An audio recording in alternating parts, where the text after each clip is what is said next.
about Cyprus, but how do you tell the story of a place that has experienced partition and division and ethnic violence without yourself falling into the trap of nationalism, without yourself falling into the trap of tribalism as a storyteller?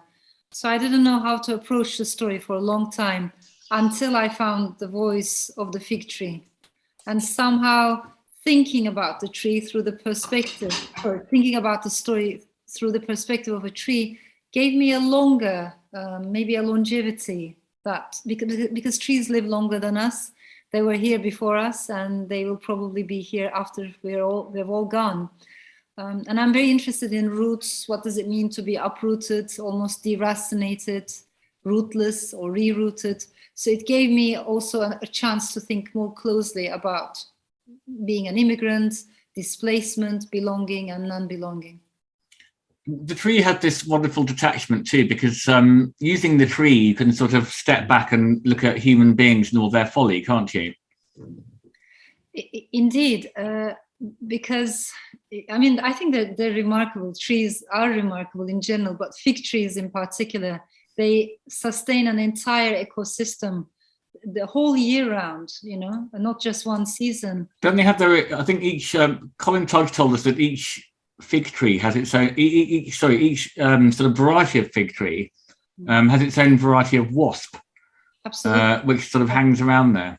Absolutely. And that relationship, you know, the symbiosis in a way between fig wasps and figs, it's just a mind-blowing story, a remarkable story. The tree in my book, it's a female tree, it's an immigrant tree.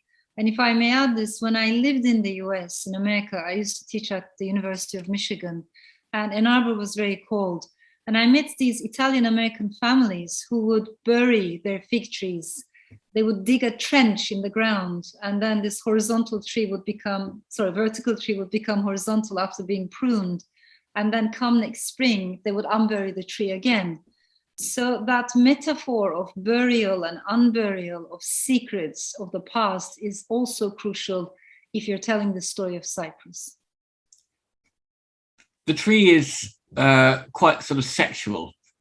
And I think there's lots of funny bits when she's talking about her owner, who's the sort of dad character, who's a kind of a bit like Colin Tudge in a way, a sort of single dad who's with a teenage daughter, who's completely obsessed by trees and by his work, and she seems to sort of quite fancy him.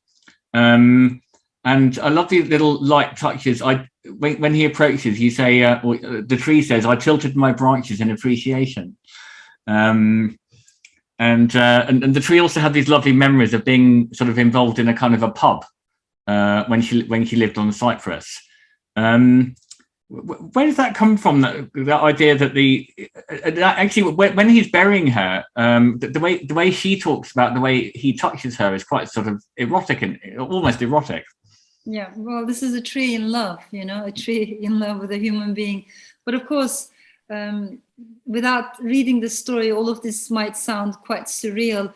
What I like is this combination of realism, if I may put it this way, sometimes political, cultural, social observations, but mixing that with more surreal, sometimes even, you might say, superstitious or spiritual layers, because I think that is how it is where I come from, you know, the cultures that I have grown in, whether it's Anatolia, the Balkans, the Middle East, the Levant.